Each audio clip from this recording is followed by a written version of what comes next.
Good evening, everybody. Mike Vacchi, PrincetonTrader.com, here with your evening recap webcast. Okay, daily chart of the ES, and I got to admit, I'm a little torn here because the Bears went and did exactly what I said they could not do, which is go down there near the lower band and create another hammer. So at this point, the Bulls have the advantage. The Bears did not have the kind of day they needed to have today. But at the same time, the middle Bollinger Band is still resistance for now. If we close below the middle band, what you need to have happen if you're a bear is you need to have happen what happened over here, which is where the middle band started to act as resistance. It broke through, then it broke back down. I'm not saying we're going to get this violent a move. I'm just saying the act of breaking through the band.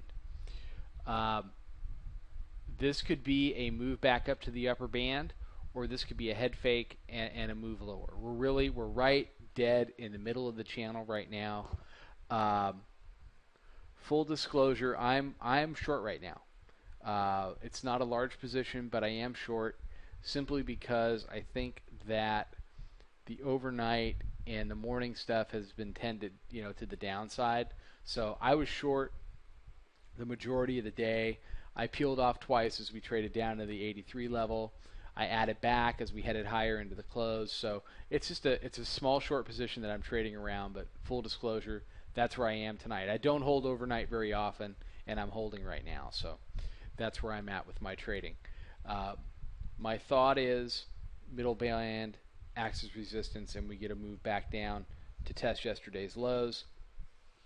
Whether we do the usual, which is not to quite make it to yesterday's lows, and then we bounce back, that's okay. I'll take a move to 77 and cover and call it a day.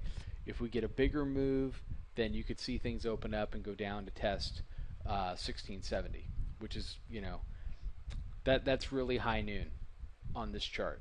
What happens if we go down to test 1670? My initial reaction is we bounce, because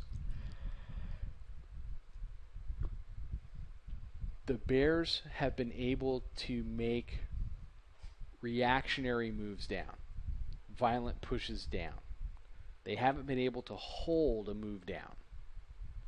It's all been, it's been these hammers. Not holding, not holding, not holding. Okay? The Bears need to start putting in some inverted hammers if they're going to make any real progress in this market. So tomorrow should be a very interesting day. Very interesting day indeed. So that's what I'm looking at. Pivot-wise, we have double pivots. 1686 area with a daily pivot just below 1684.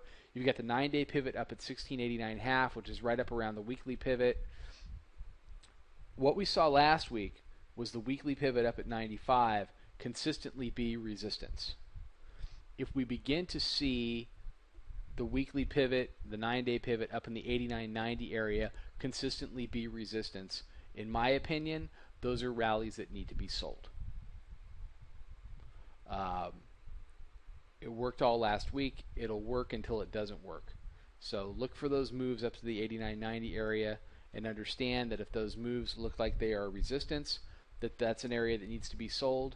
I mean, you can do it with a nice stop, over the top of that and control your risk, but that, until proven otherwise, is a sell zone. Okay, everybody have a fantastic night. Mike Vacchi, PrincetonTrader.com. Please check out our website. Please follow us on Twitter. That way you get the charts and things that we're doing during the day much faster. And we've got the chat room going. We've got the levels and a lot of great stuff for you. So I hope you'll check us out. Have a fantastic night. I'll be out in the morning with the pre-market webcast. Trade them well.